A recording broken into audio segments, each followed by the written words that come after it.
right, thank you very much, everybody. So our company, Nextsource Materials, is a vertically integrated graphite company that can basically go right from the mine all the way to the active anode material. We have a graphite mine in Madagascar. That's a picture of our graphite mine itself. So really quickly about the marketplace, I'm going under the assumption that people know generally what the market trends are for battery materials right now. Essentially, all of the various kind of critical materials that go into a battery are going to be at a shortfall compared to the demand curves that you're going to be getting for all of the EVs moving forward. The graph on the right-hand side basically shows in the bar format all of the existing graphite mines, and the line is basically what the supply demands are.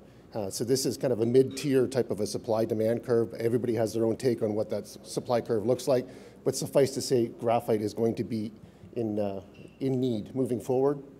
This is basically all of the critical materials moving forward. So you have your cobalt, graphite, kind of everything else there.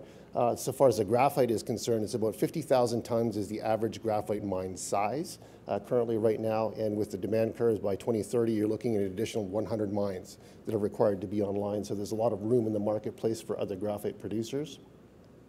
What's interesting about the graphite space is graphite is the first commodity where there has really been a shot across the bow from the Chinese government. So the last presentation we heard about the Inflation Reduction Act, or the IRA. So the IRA is really structured to make sure that you can localize all of the critical battery materials required for the infrastructure build out for EVs in North America and have the supply chains localized in North America. However, all of those critical materials, they are produced in China. All the value-add processing, not all the value-add processing, most of the value-add processing for nickel, cobalt, manganese, graphite, so on and so forth is completed in China. Graphite is the only element out of all of those elements, however, where 100% of a portion of that value-add processing chain is in China. And so what China did on the 20th of October is they released a statement saying on December 1st, they're going to put export restrictions on graphite. And this is in direct relation to the IRA in the United States. What this means is nobody really knows because there aren't any kind of quantified topics or I guess targets that China has put out on this, but they reserve the right to essentially do whatever they want with the graphite market. And what the restrictions are on the value-add portions of graphite. So to get graphite from the ground into an electric vehicle, you have to go through a number of processing steps. The graphite mine will produce what's called flake graphite. And then the other steps after that are what's called spheronization. So you get the graphite flake and you make it into basically kind of a small potato shape. And then you have to purify that material. So that is called an SPG product. That product is then sold on to another company that does the coating portion. So they put a synthetic graphite rind around that. And you end up with what's called a CSPG product. That's the active anode material that goes all the way through from the graphite mine all the way to, I guess, electric vehicles. However, China dominates on that SPG portion. 100% of that is in China. So it brings it to our graphite mine itself. Our graphite mine is located in south-central Madagascar, so we have two different port facilities that we can utilize to export our graphite out of. That mitigates any kind of transportation risks because there are tropical storms that go through this part of the world. So far as the deposit is concerned, we have about 140 million tons that are delineated in our deposit itself. At our current mine rate, this is well over a 100-year mine life. However, if we expand tenfold, what we can do is we can supply a mine of about 30 years, I guess, with this particular deposit. What's interesting in this part of Madagascar is for the geologists in the crowd, this is what's called a transpressive shear system. So this is basically the suture system between India and Africa about 500 million years ago. And what that did is it created a lot of graphite. So the French had found this area in the 1950s, called it the zone de graphite. So everybody can translate that, even if they don't speak French. And that zone de graphite has obviously lots of graphite. So the property that we control in Madagascar has over 300 line kilometers or 180 line miles of graphite mineralization all on the surface as well. So it's not really a matter of having enough material. It's a matter of having the market and being able to enter that market. So far as our philosophy and how we constructed our mine, one of the things we wanted to do is we wanted to mitigate the technical risk associated with constructing a mine in a third world jurisdiction. So we did everything on a modular basis. So 100% of the mine was built offshore. Essentially, we did the civils and earthworks in this site in about 7 months. It took us 6 weeks to actually construct the modules themselves here. So it's the first, that I'm aware of, the first 100% modular mine that's ever really been constructed. What that means, the slide is a little bit kind of wonky here, but it's a very small footprint as far as the mine itself is concerned. we'll go continue on there. We also have a solar field that we installed for this because we don't have any power infrastructure in the area. What we did is we basically put in a solar field with the battery system backup. So 1/3 of our power is currently supplied by the solar field. One of the things that we have a lot of, obviously, besides graphite, is sunshine in the country of Madagascar. And what we're going to be doing is ramping this up to 50% of our power supply needs will be with solar fields. We have 2 off-takers right now, so the graphite market isn't just lithium-ion batteries. The largest market for the last 30 years for graphite has been, or the last 100 years, has been the refractory industry. So graphite has a unique property, has a very high melting temperature, 3,600 degrees Celsius, and so what that means is it's utilized in the steel industry to line crucibles, anything where you have to melt other metals, basically kind of any industry that results in high temperatures, you have to have graphite as well as magnesite, pardon me, as a refractory material. So that's been the largest driver. So the largest refractory grade company in the world outside of China is called ThyssenKrupp. So you've probably seen them on escalators and elevators. They're one of our off-takers there for the refractory grade. The other half of the offtake for material is going to a lithium-ion battery supply chain with a Japanese partner that I'll talk about shortly. So far as another slide there. So the mine that we constructed is 17,000 tons per annum, which we'll be producing. The slide on the bottom, however, is we're shortly putting out a feasibility study for 150,000 ton capacity mine expansion. And what that means is we basically can kind of bookend. So we've been talking to cell manufacturers, automakers, a lot of companies that are within that whole kind of automotive supply chain that want to decouple away from Chinese supply of material. And what we can do is we can offer them basically small mine up to a large mine size, really whatever size restraints they want in between. Okay, another slide. So basically that's what our mine looks like. We can expand with a number of different small mines, or we can do one much larger.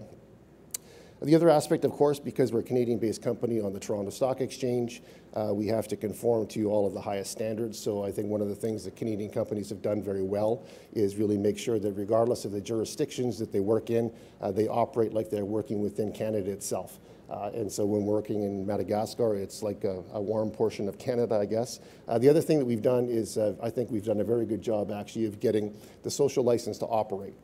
So the local community where we are actually working was how we actually got our mining permit. What they did is they lobbied the government because we had extensive, I guess, CSR programs during the exploration stage. They liked, I guess, the work that we were doing. They liked the employment in the area, and they were instrumental in us actually securing our mining permit. So we've done other, I guess, CSR programs in the area as well, but the local community support, regardless of the mining jurisdiction that you're working in, is absolutely integral. So the unique aspect about our project isn't just the fact that we're one of the few graphite mines in operation in the world. So there's one in Canada called Northern Graphite, and I believe they're speaking next.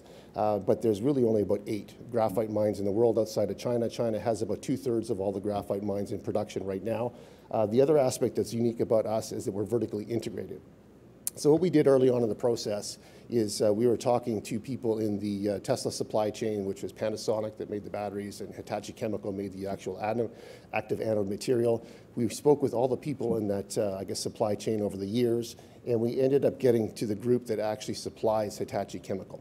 And what is unique about them is they have 2 facilities in China that are currently actually making SPG material, so that product that's 100% dominated by the Chinese. And what we had done early on in the process is said, you guys need graphite, obviously we can help you with the graphite. What we'd like to do is we'd like to have access to the technology to do this SPG portion. Now, of course, we didn't have a crystal ball. We didn't know that there was going to be all the geopolitical turmoil that we faced in the last couple of years. We didn't know that there would be the supply constraints, exacerbated, for example, by the chip shortages and whatnot. All these geopolitical things have really kind of made this commodity very interesting right now. But because of the background work, we've secured the licensing essentially for the product lines, the SPG material that goes into Tesla Toyota supply chain.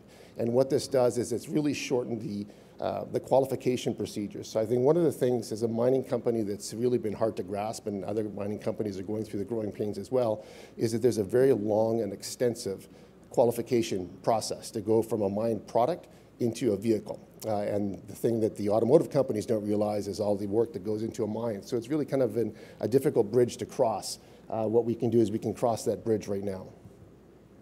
So the company that really does the SPG portion that we've licensed, the facility that they have right now in China, they currently produce 40,000 tons of material, and it goes to these customers. So the top line people are the companies that actually do what we call the anode material in Japan, and then you can see their customer base below that. So based on that, what we did in August of this year is we raised $50 million Canadian. That $50 million Canadian has gone into the construction and development of what we call a BAF, or battery anode facility, in the country of Mauritius. Everybody asks, why Mauritius? Mauritius is obviously quite a nice place, if anybody knows about it. But Mauritius is just off the coast of Madagascar. It's essentially on the sea lane between Madagascar and South Korea and Japan. So the shipping costs are very, very low. The other thing that's very attractive as well is it has a 3% corporate tax rate. It has no VAT as well. So far as the tax jurisdiction is concerned, it's a great place to do business. What we ended up doing is, rather than constructing our own building ourselves for manufacturing facilities, we had looked at the capital costs initially for that. It's a lot more cost effective to lease a building as opposed to purchase one brand new. So we found a building, essentially the closest building that we could, within the port facility, right beside where they offload all of the material. So there's a little arrow kind of in the upper right-hand corner there. So that's a 14,000 square meter facility. We're currently constructing a 4,000 ton per annum CSPG plant. So it'll produce 2,000 tons of SPG, 2,000 tons of CSPG. And then what we can do is we can ramp that up, and we can actually take other buildings over in that area as well for expansion. Additionally, what we've done is we've done a scoping study analysis for the United States to see what would be involved in actually making a very large, anode facility, BAF, in the United States. So this is for 19,000 to 20,000 tons of CSPG material. Right now, we're in negotiations with people about doing a feasibility study in that jurisdiction as well as the European Union. So we like to refer to this as our building blocks. What are the building blocks for our company here? So on the left-hand side, you see the graphite mines. So those are basically kind of the gray building blocks. The yellow represents our BAFs, or battery anode facilities. And the thing about graphite that's quite interesting as well is there are losses associated with graphite.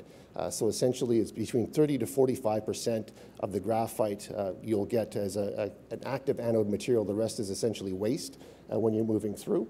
So it's about 2.2 tons, of graphite to make 1 ton of CSPG material, or the active anode material that goes into a vehicle, hence the kind of ratios that you have there. So the mine that we have in Madagascar on the top left-hand corner, the 17,000 tons, can produce 2 lines of between 3,000 and 4,000 tons per line of CSPG.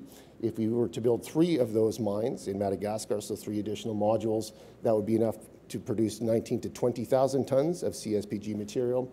And if we do 150,000 tons, which our feasibility study will outline what the metrics are for that, what we can do there is we can supply 4 of those battery anode facilities kind of moving forward. And just to put it in context as well, about 1 kilogram of CSPG equates to 1 kilowatt hour. So if you're looking at a Tesla Model S, for example, and it's a 100 kilowatt hour battery, that's 100 kilograms of graphite essentially. So you can make whatever calculations you want, metrics for that.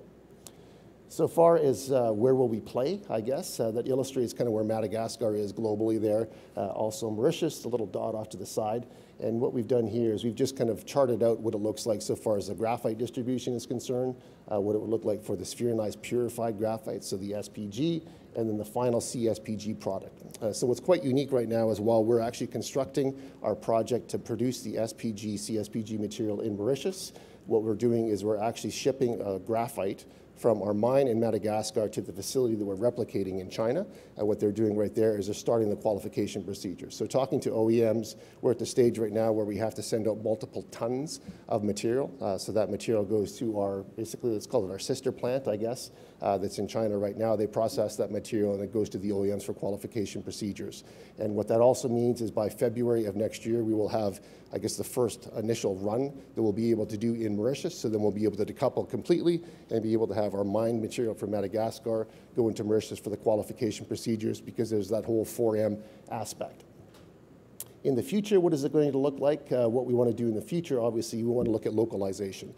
So the three big markets that really kind of going to be taking off so far as EVs are concerned are obviously the Far East, so South Korean, Japanese markets, then the European market and the North American market. So the North American market, you hear a lot about the IRA. What's appealing with the IRA is the fact that the American government is supplying grants of essentially 50% of the capital costs for plants moving forward, so that's obviously very appealing. However, the operating costs are very expensive in that jurisdiction. Quebec is another very good jurisdiction because you can get very low operating costs and low power costs, but the capital costs can be quite high. So there's all sorts of metrics to go into that.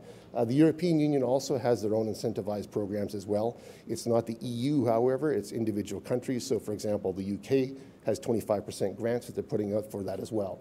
So the scoping analysis or scoping study that we've done for the 20,000 ton BAF, we're looking at North America and Europe for expansions for those. And we're also looking at consolidating other graphite operations within the European and the North American market so we can localize that. So that's essentially kind of our timeline moving forward there. Basically, we have the mine up and running here right now. We'll have a pilot plant that will start up, or pilot line, in February, March, or early next year. By the end of next year, we'll have our first CSPG plant that will be producing 2,000 tons of SPG, 2,000 tons of CSPG, and then really it's organic expansion. And what's, I think, quite important as well is that we have a very strong financial backer. So I'm not sure if you're familiar who Sir Davis is. So he was the CEO of Xstrata. Previous to that, he was the CFO for Billiton and BHP Billiton when they merged, so on and so forth. So he's been involved with the construction, intimate construction of two of the larger mining companies in the world. What he did when he invested in our company, he really liked the metrics so far as the graphite is concerned. He saw the writing on the wall, you know, this is going to be a very important strategic resource moving forward, and that the whole kind of transition into decarbonization and so on and so forth is rather integral. So he set up a group called Vision Blue, based out of the UK. Sir Mick and Vision Blue have 47% of our company right now. He's the chairman of our company as well, and he has a very extensive technical team that is integrated in our technical team as well. What his involvement in our company has done is it's really kind of moved the original concept that we had was kind of a linear growth path to grow organically and really kind of turn the profits in and grow organically with what the marketplace could really kind of demand. And really with his involvement, it's more of a parallel process as well. Because there's a huge market opportunity to get a very large market share in the graphite space. And so that's basically the advantages of Nextsource itself. So we're in production, one of the few graphite mines in the world outside of China that's in production. We're vertically integrated. We have a modular build philosophy, which really kind of mitigates capital costs, as well as enables us to be able to construct things in a very quick and timely manner. And we have exclusive IP for the value add processing. Thank you very much.